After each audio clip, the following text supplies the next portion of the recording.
Indo British advanced pain clinic నొప్పి మాయం surgery దూరం ఫర్ అపాయింట్మెంట్స్ 9155515563. నమస్తే, welcome to iDream social spotlight with కవిత.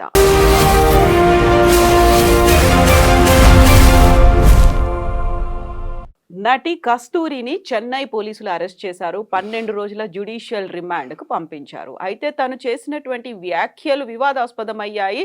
తను ఒకటి చెప్పాలనుకుంటే ఇంకో రకంగా అది ప్రజల్లోకి వెళ్ళింది అని కస్తూరి అంటున్నారు. చివరికి అరెస్ట్ చేసిన తర్వాత కూడా ఇక్కడ రాజకీయ ప్రయోజనాలు లేకుంటే అధికార దుర్వినియోగం అనేది జరుగుతోంది, న్యాయం మాత్రమే గెలవాలి అంటూ కస్తూరి వ్యాఖ్యలు చేశారు. ఓవరాల్గా కస్తూరి ఎపిసోడ్ని మనం ఎలా చూడొచ్చు? మనతో పాటుగా ఉన్నారు సీనియర్ జర్నలిస్ట్ మహర్షి గారు.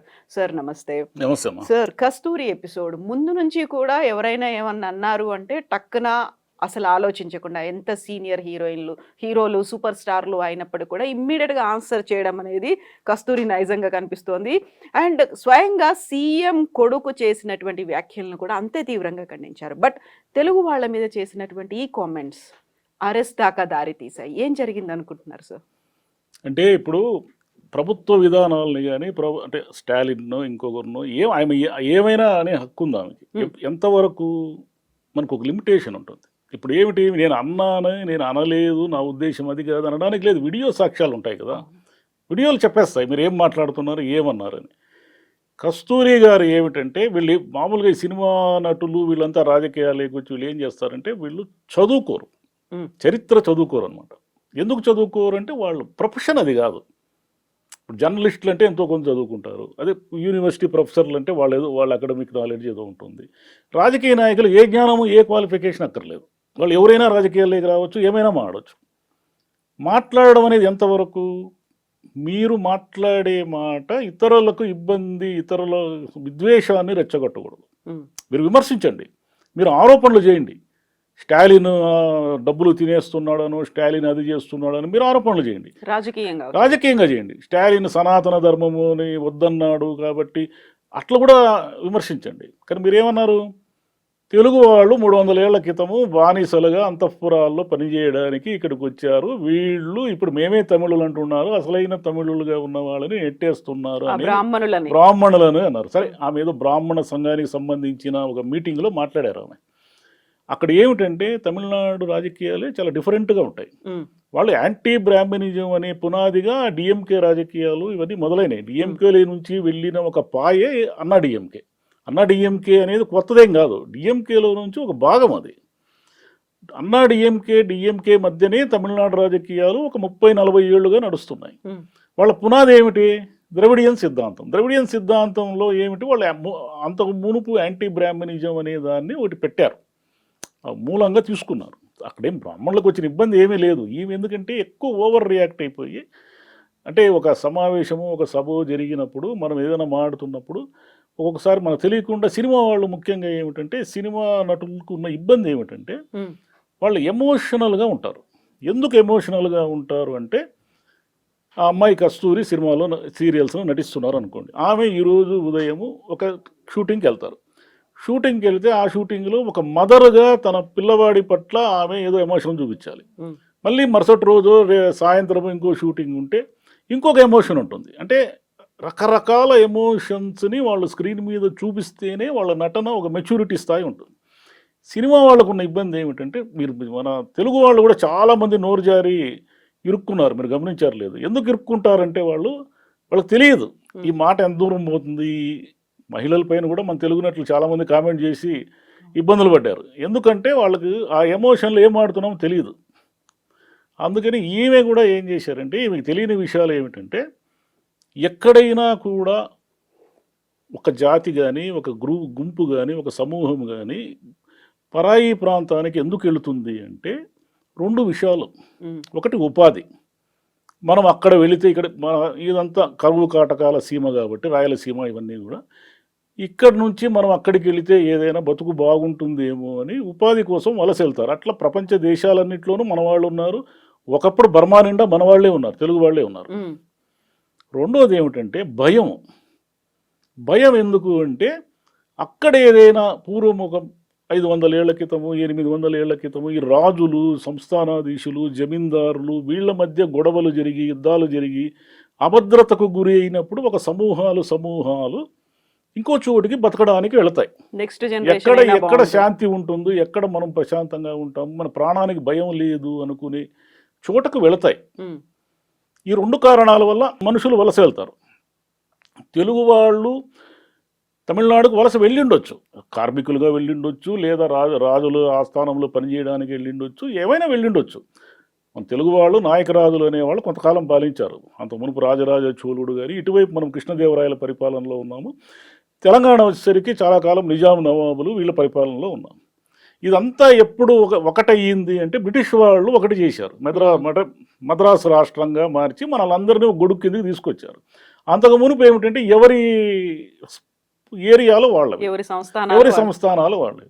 తెలుగు వాళ్ళు కూడా పోయిండొచ్చు, తమిళ వాళ్ళు కూడా అనేక మంది ఇటువైపు వచ్చి ఉండొచ్చు, బతకడం కోసం రకరకాల పనుల కోసం పోయిండొచ్చు. అంతేగాని మీరు అంతఃపురంలో పనిచేసే దానికి దాసీలుగా వచ్చి మీరు ఇక్కడ స్థిరపడి అనే మాట తప్పు, అది ఇన్సల్టింగ్ కదా. అయితే తనన్న మాట మాత్రం అక్కడ ఆ మంత్రివర్గంలో ఉన్నటువంటి 5 తెలుగు వాళ్ళు, ఆ తెలుగు పొలిటీషియన్స్, ఆ మంత్రుల గురించి మాట్లాడాను తప్ప అది రాంగ్ గా కన్వర్ట్ అయింది, లేకపోతే రాంగ్ గా కమ్యూనికేట్ అయింది అనేది. అందుకే కదా జైల్లో కూర్చున్నారు.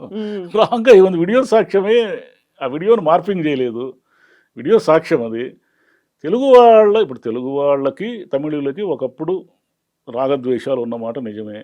ఎప్పుడది మద్రాసు ఉమ్మడి రాష్ట్రంగా ఉన్నప్పుడు మన తెలుగు వాళ్ళు అసలు మద్రాసే మాది అని క్లెయిమ్ చేశారు.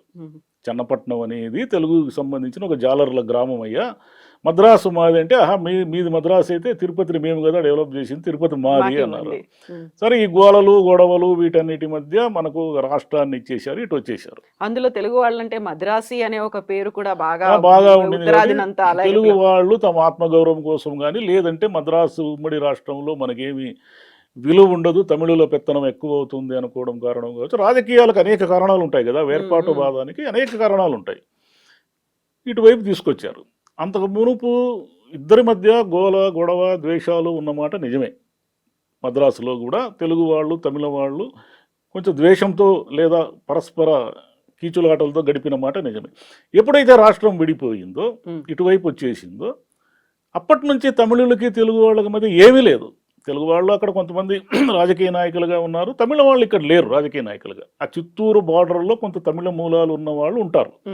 మీకు నగరి, సత్యవేడు ఇలా తీసుకుంటే అక్కడక్కడ తమిళ మూలాలు కలిగిన వాళ్ళు రాజకీయ నాయకులుగా ఉన్నారు, కానీ తమిళులు పెద్ద సంఖ్యలో ఇటువైపు ఏమీ లేదు, ప్రామినెంట్ పొజిషన్ లేరు. కానీ తెలుగు వాళ్ళు చాలా కాలం అంటే 100 ఏళ్లుగా మద్రాసుతో ఉన్న అనుబంధం వల్ల అలా ఉండిపోయారు. వాళ్ళు కొంతమంది రాజకీయ నాయకులు కూడా అయ్యుండొచ్చు. ఈమె ఏమిటంటే, ఈమె ఎంత తెలుసుకుని ఎంత మాట్లాడాలి అనే చోట మిస్ అయ్యారు. ఆమె మామూలుగా విమర్శించింటే స్టాలిన్ మీద, సనాతనం మీద ఎలా ఆరోపణలు ఏం చేసినా కూడా ఆమెను ఎవరు పెద్దగా అనుండేవాళ్ళు కాదు. బ్రాహ్మణవాదాన్ని సమర్థిస్తూ ఆమె ఏమి మాట్లాడినా ఎవరేమి అనరు. అంతకుముందు రజనీకాంత్ని కావచ్చు, సిద్ధార్థని కావచ్చు, అజిత్ ఫ్యాన్లతో గొడవ కావచ్చు, ఇవన్నీ ట్విట్టర్ వేదికగా అయినప్పుడు ఇంత ఇంటెన్సిటీతో ఎప్పుడు లేదు. మామూలుగా ఒక వాక్యం వాడడానికి వేరు, అంటే అబ్బాయి ఇలా రా అనడానికి వేరు, ఒరే ఇలా రా అనడానికి తేడా ఉంది కదా. ఒరే ఇలా రా అంటే అతను ఇన్సల్టింగ్గా ఫీల్ అయ్యి దానికి అతను ఎగనెస్ట్ అవుతాడు. ఇలా రా అంటే మనకేమీ ఇబ్బంది ఏముంది, దాంట్లో ఏమి ఇబ్బంది లేదు. అంటే వాక్యము ఆమె ఎలా మాట్లాడాలనే దాన్ని బట్టి ఆమె ఇరుక్కున్నారు. అంటే చాలామంది రాజకీయ సినిమా బ్యాక్గ్రౌండ్తో వచ్చిన వాళ్ళు చాలామంది ఇరుక్కున్నారు. ఇలా ఎంత మాట్లాడాలి, ఏం మాట్లాడేది. ఎందుకంటే రాజకీయాల్లోకి వచ్చిన తర్వాత ఆమె బీజేపీ ప్రతినిధిగా వచ్చిన తర్వాత ఆమె చరిత్ర ఇవన్నీ తెలుసుకొని విద్వేషాన్ని రెచ్చగొట్టడం వల్ల ఎవరు నాయకులు కాలేరు. అంటే ఇప్పుడున్న నేపథ్యంలో డిఎంకే అనేది అంత బలంగా ఉన్న నేపథ్యంలో మీరు ఈ వాదాన్ని నెత్తికెత్తుకొని రాజకీయ నాయకులు కాలేరు. అందులో సనాతన ధర్మం గురించో బ్రాహ్మణుల గురించో మాట్లాడినప్పటికీ కూడా అదొక రకమైనటువంటి సెంటిమెంట్ అనేది ఉంటుంది. ఒక వర్గంలో అణగారిపోయింది, లేకుంటే వాళ్ళకి అవకాశాలు లేవు, వాళ్ళు తక్కువ చేసి చూపిస్తున్నారు అనేది అది మాత్రమే ఎలివేట్ అయ్యారు. అది కాకుండా కంప్లీట్గా తెలుగు వాళ్ళ గురించి మాట్లాడడం అంటే వైష్ణవము శైవము అనేది మనం భారతదేశంలో పురాతనంగా 2 వర్గాలుగా 2 మతాలుగా ఉన్నవి. ఒకప్పుడు మతాలు అవి, ఇప్పుడు కులం అంటున్నాము కానీ ఒకప్పుడు మతాలు కదా, శైవ మతము వైష్ణవ మతము అని గొడవలు కూడా అదే గొడవలు స్థాయిలో. అయ్యాయి. రాజులు కూడా శైవ రాజులు వైష్ణవ రాజులుగా ఉండేవాళ్ళు. వైష్ణవ రాజులంతా కూడా విష్ణు ఆలయాలు, కంచిలో విష్ణు ఆలయం కట్టేవాళ్ళు. శైవ రాజులంతా కూడా ఈశ్వరుడు బృహదీశ్వర ఆలయం ఎందుకు కట్టారంటే వాళ్ళు శైవ రాజులు వాళ్ళు. కాబట్టి ఇలా చాలా కాలంగా అంటే శతాబ్దాలుగా ఉన్నటువంటి చీలిక ఇది. ఆ చీలికలో నుంచి మెల్లిగా శైవము వైష్ణవము అని కాకుండా మెల్లిగా వైష్ణవులు అనేది ఒక కులం, బ్రాహ్మణులు అనేది ఒక కులంగా వచ్చింది. ఇలా వచ్చినప్పుడు అక్కడ ఉన్న స్థానికంగా ఉన్నటువంటి కొన్ని ప్రత్యేకమైన పరిస్థితుల వల్ల వాళ్ళు యాంటీ బ్రాహ్మణిజం అనే దాన్ని తీసుకొని, అంతకు మునుపంతా బ్రాహ్మణ రాజకీయ నాయకులే ఉండడం వల్ల కరుణానిధి వీళ్ళంతా కూడా బీసీ దీనికి సంబంధించిన వాళ్ళు. ఇలా వాళ్ళు రాజకీయంగా వచ్చిన మార్పుల వల్ల దాన్ని తీసుకున్నారు లైన్ని. దీని ఇంత చరిత్ర ఉంది దీనికి. పక్కని బ్రాహ్మణులను తక్కువ చూస్తున్నారు అనేది కూడా కరెక్ట్ కాదు. ఎవరు తక్కువ, ఎక్కడైనా కూడా మెజారిటీ ఉన్న వాళ్ళు మైనారిటీలను కొంత తక్కువ చూస్తారు. అది రూల్ ప్రపంచమంతా. మీకు హిట్లర్లో వాళ్ళు జర్మన్లు యూదులను ఎందుకు చూశారు అంటే వాళ్ళు మెజారిటీ అనేది వాళ్ళకి ఆ అహంకారము బలాన్నో ఇస్తుంది. ఎక్కడైనా మైనారిటీగా ఉన్న వాళ్ళని కొంత తక్కువ. ఎక్కడైనా ఒక కాలనీలో ఒకే కులానికి సంబంధించిన 100 కుటుంబాలు ఉండి ఒక 3 కుటుంబాలు వేరే కులానికి ఉన్నప్పుడు ఈ 100 కుటుంబాలు ఏకమయ్యి ప్రతిదాన్ని పనిచేస్తూ ఉంటాయి. ఆ 3 కుటుంబాలు తమకు తామే ఐసోలేట్ అయిన ఫీలింగ్లోకి వెళ్తాయి. ఇంకొక రకంగా ఇన్సెక్యూరిటీ అనే భావన కూడా ఉంటుంది. ప్రపంచంలో మతాల ఆధారంగా రాజ్యాలు ఏలే దేశాల్లో మిగతా మతస్థులకు కొంత ఇన్సెక్యూరిటీ ఉంటుంది, మనల్ని తక్కువ చేస్తున్నారని. అది సహజం, అది మనుషుల్లో ఉన్నటువంటి తత్వం అది. సో ఇప్పుడు కస్తూరి చేసినటువంటి వ్యాఖ్యలు తమిళనాడులో ఉన్నటువంటి తెలుగు సంఘాలు రెస్పాండ్ అయినంతగా మన దగ్గర ఉన్నటువంటి తెలుగు సంఘాలు రెస్పాండ్ అవ్వలేదు. అక్కడ ఉన్నటువంటి రాజకీయ నాయకులు కావచ్చు, అక్కడ ఉన్నటువంటి సంఘాలు అందరూ మన వాళ్ళు ఎందుకు ఎవరు మాట్లాడలేదు పెద్దగా? మనకు దాన్ని ఏమంటారు, ఆ రాజకీయాలతో మనకేం పని అనుకున్నారు. అది తమిళ రాజకీయాలు కదా, మనకేమి తమిళ రాజకీయాలకు మనం పెద్ద రెస్పాండ్ కాము. మీరు గమనించారు లేదు, ఉమ్మడి తెలుగు రాష్ట్రాల్లో ఉన్న ఒక లక్షణం ఏంటంటే ఇటు కర్ణాటకలో కానీ ఇటు తమిళనాడు రాజకీయాలకి పెద్దగా రెస్పాండ్ కాము మనం. కానీ కర్ణాటకలో మన తెలుగు వాళ్ళు అనేక మంది రాజకీయ నాయకులుగా ఉన్నారు, తమిళనాడులో అనేక మంది రాజకీయ నాయకులు మంత్రులుగా కూడా ఉన్నారు. మనం ఇప్పుడు ఇటువైపు మనం ఏమిటంటే అదేదో వాళ్ళ గొడవలే మనకెందుకు అని కొంతమంది ఎవరో ఒకరిద్దరు రియాక్ట్ అయ్యారు. కానీ సహజంగానే తమిళనాడులో ఏమిటంటే వాళ్ళకి భాషకు సంబంధించి కానీ ఆ స్థానికత, అంటే మేము తమిళులము, మేము ద్రావిడులము, మేము ద్రావిడులము అనే కాన్సెప్ట్తోనే కదా ఆ డిఎంకే కానీ ఏఐడిఎంకే కానీ వచ్చింది. కాబట్టి వాళ్ళకు సహజంగానే ఆ భాషకు వాళ్ళు హిందీని రుద్దినప్పుడు భయంకరంగా కాల్పులు జరిగి అనేక మంది ఆత్మాహుతి చేసుకుని చచ్చిపోయారు. మనం ఏం చేయలే. తెలుగు రాష్ట్రాల్లో తెలుగు ప్రాంతాల్లో ఏమీ గొడవలు జరగలే. హిందీని కూడా మనం యాక్సెప్ట్ చేసేసాం. మనం ఏదైనా యాక్సెప్ట్ చేసేస్తాం, వాళ్ళు యాక్సెప్ట్ చేయరు, వాళ్ళు తిరుగుపడతారు.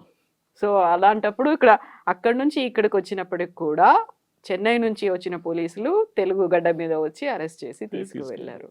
సో 12 రోజుల జ్యుడిషియల్ రిమాండ్ అయితే ఉంది. ఆ తర్వాత బయటకు వచ్చిన తర్వాత తను ఏం చెప్తారో, స్టిల్ అదే స్టాండ్ కొనసాగిస్తారా, లేకుంటే మళ్ళీ అదే మిస్కమ్యూనికేట్ అయింది అంటారా? సో వెయిట్ చేయాల్సిందే. ఆమెకి ఏమైనా మాట్లాడే హక్కు ఉంది. కానీ 2 వర్గాల మధ్య కానీ, 2 భాషల మధ్య కానీ, 2 జాతుల మధ్య కానీ విద్వేషాన్ని రెచ్చగొట్టేది ఎవరు మాట్లాడకూడదు. కస్తూరి గారనే కాదు, ఎవరు మాట్లాడినా వీళ్ళు మాట్లాడతారు, వీళ్ళు సేఫ్గానే ఉంటారు.